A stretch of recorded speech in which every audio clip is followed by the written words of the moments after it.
शिंदेंची फडणवीसांवर कुरघोडी.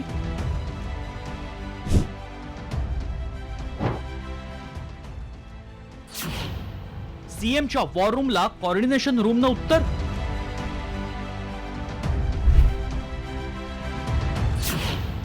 नाशिकच्या कुंभावरूनही cold war.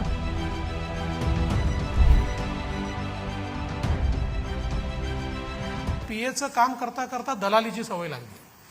त्यामुळे अशा दलालांना कुठेतरी बाजूला केलं पाहिजे म्हणून मी सांगितलं की या संदर्भात आम्ही त्यांचं सगळी पडताळणी करू आणि त्यानंतरच त्याला जी काही मान्यता आहे ती मान्यता देऊ.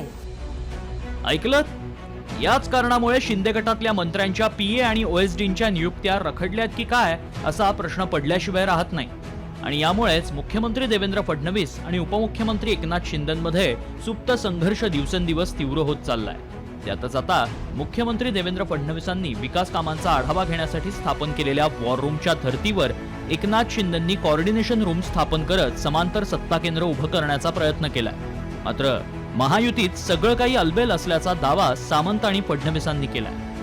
शिंदे साहेबांनी एखादी गोष्ट केल्यानंतर स्वाभाविक आहे की ती बातमी झालीच पाहिजे. पण कोऑर्डिनेशन रूम म्हणजे काय, जे प्रकल्प आहेत ते लवकरात लवकर महाराष्ट्राचे पूर्ण व्हावे याच्यामध्ये जर एकनाथ शिंदे साहेब पुढे पाऊल टाकत असतील तर खरं तर आपण सगळ्यांनी त्याचं स्वागत केलं पाहिजे. त्या ठिकाणी आमचंच ऑफिस होतं जेव्हा मी उपमुख्यमंत्री होतो. ती जागा त्यांच्याच करता होती.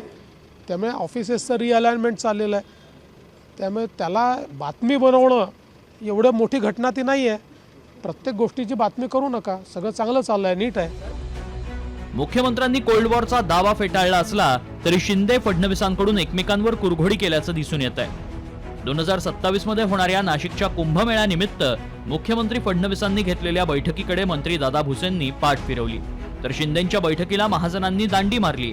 हे शहकाटशहाचं राजकारण आताच सुरू झालं नाही, तर सत्ता स्थापनेपासूनच हा संघर्ष रंगलाय. मुख्यमंत्री वॉर रूमच्या धर्तीवर कोऑर्डिनेशन रूमची स्थापना करण्यात आली. फडणवीसांच्या 100 दिवसांच्या आढावा बैठकीला शिंदेंची दांडी, मात्र मलंगडावरच्या कार्यक्रमाला हजेरी. मुख्यमंत्री सहाय्यता निधीच्या धर्तीवर उपमुख्यमंत्री सहाय्यता कक्षाची स्थापना. आपत्ती व्यवस्थापन समितीच्या बैठकीला शिंदेंची दांडी. फडणवीसांकडून भाडेतत्वावरील बस घेण्याची निविदा रद्द करून शिंदेंना धक्का. एसटी महामंडळाच्या अध्यक्षपदी प्रशासकीय नेमणूक करत शिंदेंना शह. रायगड आणि पालकमंत्री पदावरून सुप्त वाद. मुख्यमंत्री पद, मंत्रिमंडळ विस्तार, पालकमंत्री पदापर्यंत फडणवीसांनी शिंदेंना शह दिल्याचं म्हटलं जात आहे. तर शिंदेंच्या मंत्र्यांच्या खात्यावरही फडणवीस वचक निर्माण करत असल्याचं दिसतंय. त्यामुळे सरकारमध्ये सुप्त संघर्षानं जोर धरलाय.